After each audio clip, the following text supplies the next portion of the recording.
Hello दोस्तों, स्वागत है आपका कटारे फार्मेसी में। दोस्तों, हम पढ़ रहे थे B pharma 7 semester industrial pharmacy second unit 2 complete हो चुके थे इसके। अगर आपने नहीं देखे तो चैनल पे प्लेलिस्ट में जाके देख सकते हैं, क्योंकि रेगुलर वीडियोस अपलोड हो रही हैं, तो आप रेगुलर बने रहिए हमारे साथ, जिससे आपके टॉपिक अच्छे से यूनिट वाइज कवर हो जाएं। आज के लेक्चर में हम स्टार्ट करेंगे यूनिट 3। दोस्तों, उससे पहले अगर आप चैनल पे न्यू हैं तो चैनल को सब्सक्राइब कर लीजिए और बेल आइकन को प्रेस कर लीजिए, जिससे आने वाली न्यू वीडियो का नोटिफिकेशन आपको सबसे पहले मिल सके। और अपने फ्रेंड्स तक ज़्यादा से ज़्यादा वीडियो को शेयर कीजिए, क्योंकि बी फार्मा 7 सेमेस्टर की कुछ यूनिवर्सिटीज़ के एग्ज़ाम नेक्स्ट मंथ में कंडक्ट होने वाले हैं, तो आपके पास 1 मंथ है अच्छे से प्रिपरेशन करने के लिए। तो हमारे साथ जुड़ जाइए और अच्छे से प्रिपेयर होइए। तो स्टार्ट करते हैं आज के लेक्चर को। यूनिट 3 है इंडस्ट्रियल फार्मेसी सेकंड की पार्ट फर्स्ट। यूनिट 3 में अपन को क्या पढ़ना है दोस्तों? Regulatory affairs.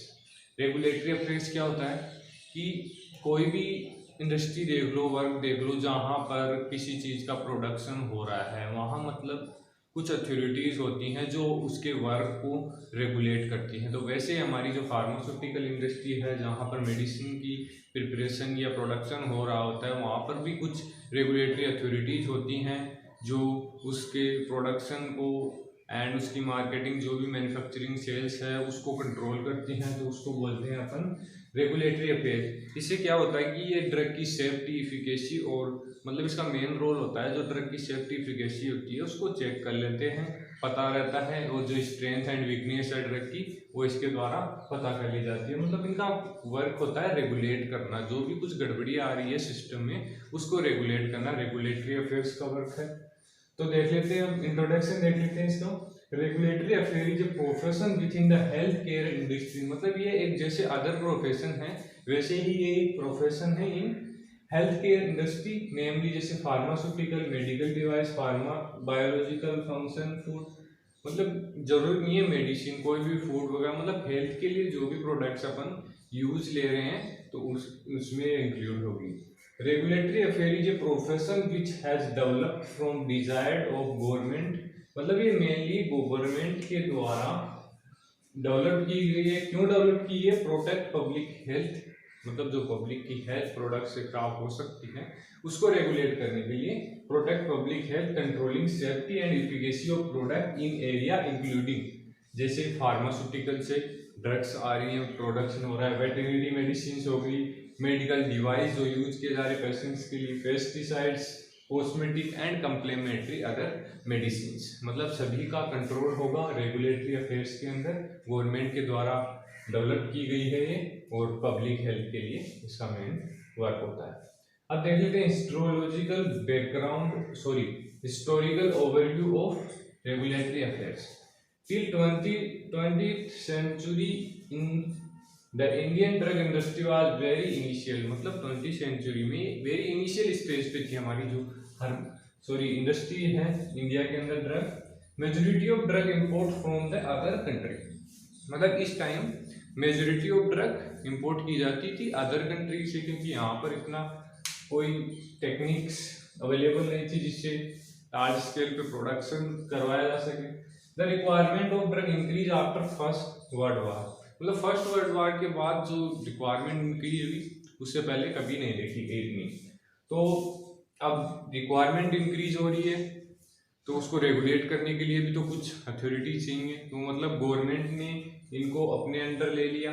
सो जो भी प्रोसेस थी मेकिंग ऑफ मेडिसिन, जो भी इंपोर्ट एक्सपोर्ट, तो उसके बाद इन्होंने डिफरेंट एक्ट बनाए। जैसे 1960 में इन्होंने एक्ट बनाए थे, poison act in 1990। Poison act का मेन रोल था इसकी कि ये रेगुलेट करे, कंट्रोल करे चीप ड्रग इन मार्केट। मतलब चीप जो भी पॉइजनस ड्रग एजेंट थे उनको कंट्रोल करे।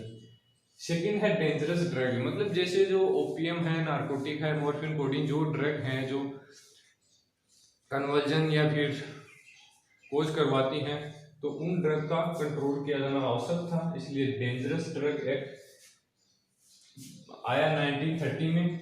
इसके बाद ड्रग एंड कॉस्मेटिक एक्ट। इस एक्ट के अंदर हम किसी भी ड्रग की manufacturing, sale, distribution and import export इसके अंदर अपन कर सकते हैं। इसके अंदर रूल्स रेगुलेशन बने हुए हैं। 1940 एक्ट में आया था ये। जो भी आयुर्वेदिक सिद्धा यूनानी सिस्टम है इसके अंदर ही वर्क करता है। फोर्थ है फार्मेसी एक्ट, मतलब ये फार्मेसी जो प्रोफेशन है उसको रेगुलेट करने के लिए एक्ट दिया गया 1948 में। फिफ्थ है drug and magic remedies and rule in 1955, मतलब जो ड्रग का एडवर्टाइजमेंट है उसको कंट्रोल करने के लिए एक्ट दिया गया। सिक्स है DPCO, drug price control order, मतलब जो ड्रग की प्राइस स्ट्रक्चर है, कॉस्ट है, उसको रेगुलेट करने के लिए एक्ट दिया गया 1955 में। इसके बाद देन 1970 से 80 में आए इंडियन पेटेंट एक्ट, मतलब जो इंडियन गवर्नमेंट है उसने अपने अंडर जो ले लिया था सभी जो ड्रग का सिस्टम है, प्रोडक्शन, इसकी मैन्युफैक्चरिंग है, R&D है, तो इंडियन ड्रग ने मतलब जो ड्रग की रिसर्च है, ड्रग डेवलपमेंट है, उसको इंक्रीज करने के लिए इंडियन पेटेंट एक्ट 1970 में दिया। इसके अंदर जो इनोवेटर है किसी भी ड्रग का, तो उसको एक पेटेंट प्रोवाइड किया जाता है 10 ईयर के लिए, 20 ईयर के लिए, जिससे क्या वो आगे प्रोडक्शन और रिसर्च के लिए प्रोत्साहित कर सकें। इसके बाद 2000 से 2010 में पेटेंट अमेंडमेंट, मतलब इसका ही अमेंडमेंट आया था 2005 में। अब देख लेते हैं रेगुलेटरी अथॉरिटीज। ये जनरल इंट्रोडक्शन हो गया कि रेगुलेटरी अफेयर क्या होते हैं और क्या क्या इसके एस्ट्रोलॉजिकल ओवरव्यू है। अब देख लेते हैं, मतलब टॉपिक वाइज हम स्टडी करेंगे तो एंड मतलब हमारे साथ बनेगी। आपको जो भी टॉपिक दे रखे हैं आपके बी फार्मा 7 सेमेस्टर के सिलेबस में वो सभी कवर करवाएंगे हम। ये नहीं है कि ज़्यादा थ्योरी समझाएं हम आपको। थ्योरी अगर आपको पढ़नी है तो आपको वीडियो के डिस्क्रिप्शन में व्हाट्सएप ग्रुप का लिंक मिल जाएगा, उसको ज्वाइन कर लेना, वहाँ पर आपको नोट्स के लिए मैसेज कर देना मुझे। Regulatory authority act as guardian that ensure the safety efficacy of drug available, मतलब रेगुलेटरी अफेयर तो एक सिस्टम हो गया, ऑर्गेनाइजेशन हो गया।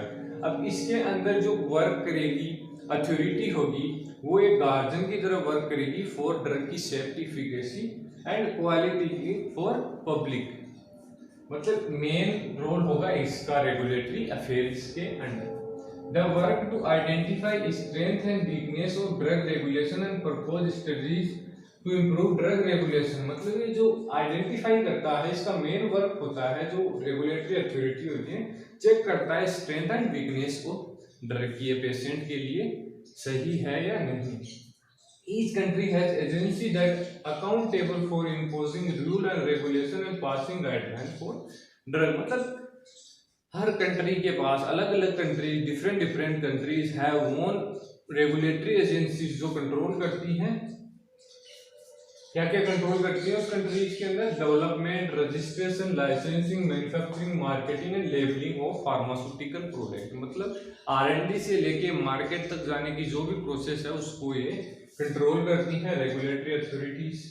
सम countries and their regulatory authority, जैसे यूएसए में है food and drug administration FDA, India में है central drug standard control organisation. दोस्तों को अच्छे से देख लेना एक बार, क्योंकि कुछ 2 नंबर्स में MCQ पूछे, सॉरी MCQ तो नहीं है लेकिन 2 नंबर में क्वेश्चन पूछे लिए थे आपको कि इंडियन रेगुलेटरी अथॉरिटी या CDSCO की फुल फॉर्म बताइए, तो आपको ये लिखना होता है central drug standard control organisation.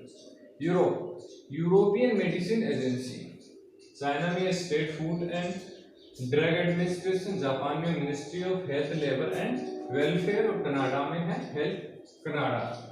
तो ये होगी regulatory authorities.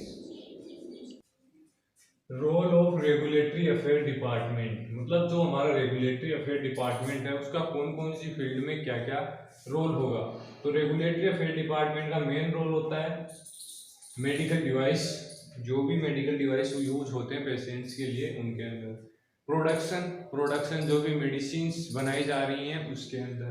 Research and development, किसी भी ड्रग की रिसर्च की जा रही है उसके अंदर भी रेगुलेटरी अफेयर डिपार्टमेंट का रोल होता है। Raw material department, then quality control, क्योंकि इसको सेफ्टी एफिकेसी चेक करनी है ड्रग की, तो quality control, quality assurance, then packaging and finish product, मतलब ड्रग के रिसर्च एंड डेवलपमेंट से लेकर ड्रग के फिनिश होने तक, प्रोडक्ट सप्लाई होने तक की रेगुलेटरी अफेयर डिपार्टमेंट का रोल होता है इसके अंदर। इसके बाद देखते हैं responsibility of regulatory affair professional, क्या क्या रेस्पॉन्सिबिलिटी है keep up to date about international legislation guideline and customer practice. मतलब जो ये रेगुलेटरी अफेयर प्रोफेशन है, ये जो इंटरनेशनल लेजिस्लेशन गाइडलाइन है उनसे अपडेट रखते हैं अपन को। Update with company product and range, मतलब जो कंपनीज हैं उनके क्या क्या प्रोडक्ट हैं, क्या क्या रेंज है, उससे अपडेट रखते हैं।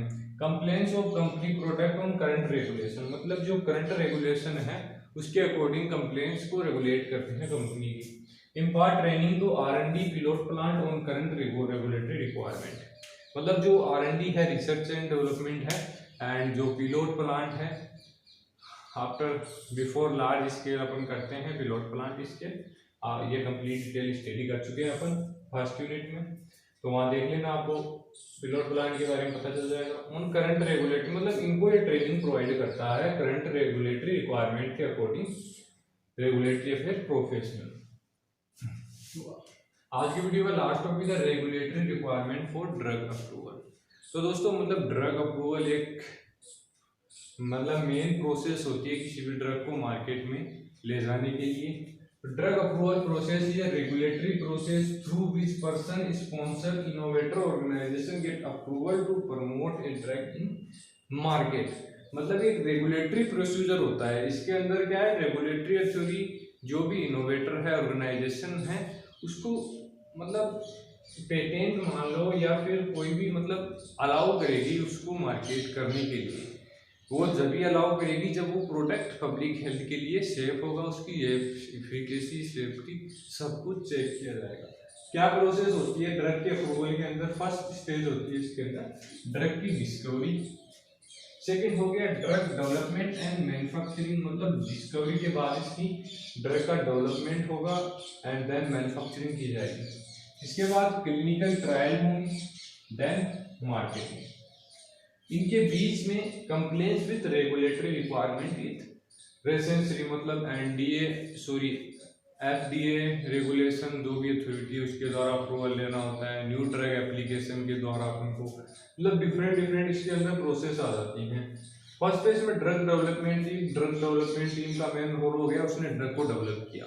उसके बाद क्या होगा, नॉन क्लिनिकल ड्रग डेवलपमेंट। जो नॉन क्लिनिकल ड्रग डेवलपमेंट के अंदर क्या होगा कि जो ड्रग है हमारी उसका ट्रायल किया जाएगा, एनिमल्स के अंदर टेस्टिंग की जाएगी वो ड्रग सेफ है या नहीं। देन उसके बाद क्लिनिकल ट्रायल्स होंगे। क्लिनिकल ट्रायल्स के 4 फेज होते हैं, फर्स्ट, सेकंड, थर्ड, फोर्थ। आगे हम इसके बारे में डिटेल स्टडी करेंगे, मतलब ट्रायल्स के बारे में नेक्स्ट अपन एक अलग से वीडियो बना देंगे, तो उसमें इसके बारे में डिस्कस कर देंगे। रेगुलेटरी अफेयर के बारे में ज़्यादा यहाँ स्टडी नहीं करेंगे, अगर आपको ज़्यादा स्टडी करना हो तो नोट्स में आपको कंप्लीट मिल जाएगा।